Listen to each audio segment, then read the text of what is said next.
Okay, find this guitar and destroy. Where is it? There we go. Load the launcher. Yeah, that's not gonna work.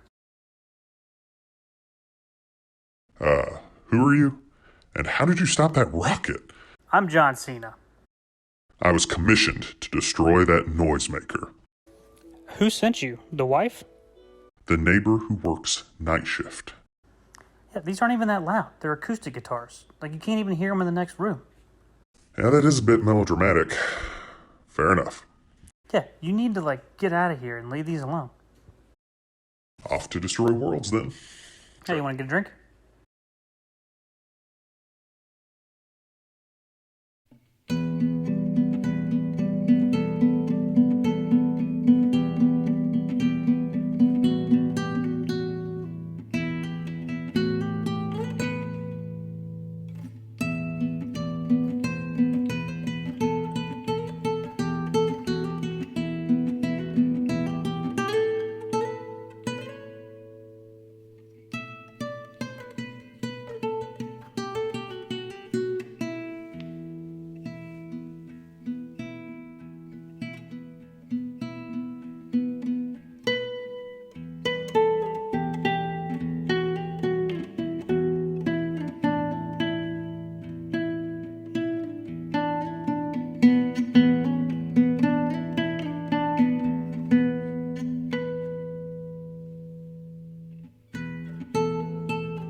Welcome back to Adam's Acoustic Arsenal. Today we're talking about something that we haven't talked about before.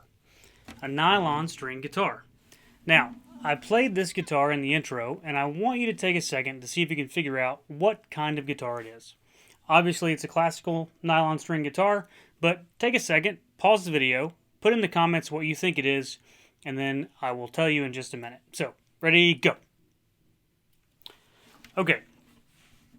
You probably can't tell by the headstock because, like most classical guitars, there are some exceptions, but this one does not have a logo on the headstock. In fact, this is a 3/4 size, basically child beginner classical guitar. It is a Woods Instruments classical guitar made in China. I don't know how old it is. I do know for a fact that it is a laminate top and laminate back and sides. Why am I reviewing this guitar? Two things. Number one, a neighbor gave it to me. They had bought this guitar along with a Yamaha FG Junior and a Yamaha keyboard. That's a really nice keyboard. They had bought those for their daughter several years ago, and she took lessons on the piano, she took lessons on the guitar, and ultimately she didn't play the guitar for extended period of time, and she still plays the piano, but they have upgraded to a nicer keyboard. And so they didn't want to sell it. They didn't want to take it to Goodwill. They asked if we wanted it. And of course, yes, I do want all instruments that are going to be free for sure. But I was excited when I saw this one because I've been after a nylon string guitar. And the problem with this is that I don't play classical guitar. My futile attempt at the beginning is just me noodling around and taking some snippets of a couple things I've heard. I don't play classical guitar, but I love folk music. And if you've listened to any of the original song videos, then you know that I am a huge sucker for folky kind of Americana singer-songwriter stuff. And I've always wanted to add a nylon string to that repertoire. Now, I had a Guild Mark II from the mid-'60s that I wish I would have kept. But at the time, that wasn't how my playing style had developed. I've always changing gear. And so I've kind of wished I had that guitar back. But then this one showed up. Now, typically, along with some other things, I don't normally like 3/4 or smaller guitars like this. Like a parlor guitar is kind of too small for me because it doesn't have enough sound. And it just sounds boxy from the playing side.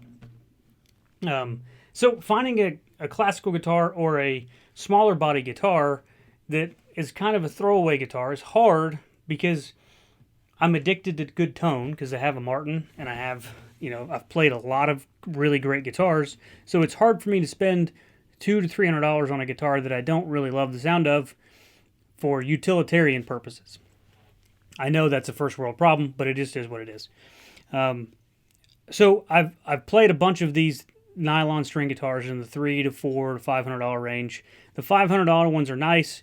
I'm good with the sound, but I just don't really want to spend $500 on a Cordoba C5.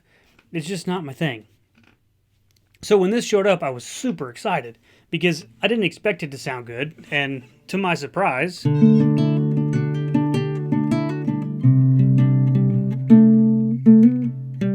it sounds pretty good. Does it sound like a Cordoba C10? No, it doesn't. Does it sound like a really great vintage Yamaha nylon? No. But for free and for this size,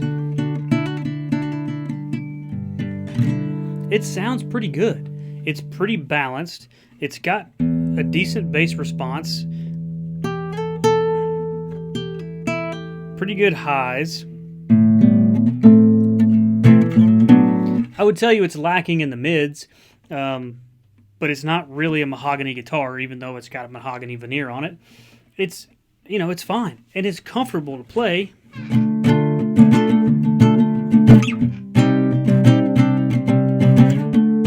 Because it's like a 22-inch scale, which is awesome for playing on the couch.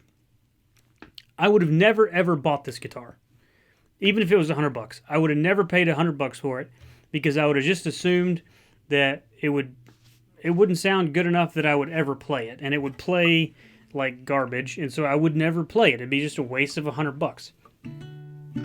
But I'm really glad that I got this guitar because It's going to be great for me to help my kids get in the groove of playing, because I have had a hard time getting them into playing guitar because I've only had steel string guitars, and especially if you're a little kid, it's kind of hard to press down the notes even on a really nice, well built guitar. But my 5-year-old has already picked it up and started playing some chords. I taught my 12-year-old some chords, which is more progress than I've made in a long time. So this guitar is the reason for that, which is pretty awesome. I would have never guessed that. And it sounds good.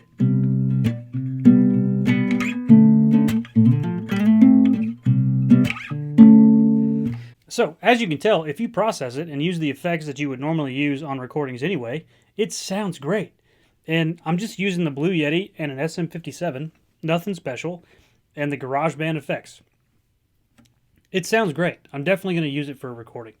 So, all that to say, you never know what an instrument has inside of it. And you never know what an instrument's going to do for you when you put it in your hands. I haven't written a song on this guitar yet, but I've written a couple of riffs that I wouldn't have written otherwise because it's playing in a register and it feels in a way that a steel string guitar can never feel. And that's inspired me to do something different, which is the whole point of getting a new guitar and trying something that you haven't tried before. Am I advocating that you go out and buy a cheap $100 guitar just because you can? No, but at the same time, just because it's $100 doesn't mean there's not something special inside. If I would have paid $100 for this guitar and I would have written 2 songs that I was happy with, that's worth $100. If I could tell you right now that if I paid $1,000 and I got 20 amazing songs out of it, I'd do it in a heartbeat. So, I hope you enjoyed this. I hope that listening to this guitar recorded and processed makes you think about it a little bit differently, and that the dollar value doesn't equate inspiration. Sometimes they're correlated, but they are not directly linked. And sometimes a free gift from a neighbor is just as good as the last thing. Have a great day.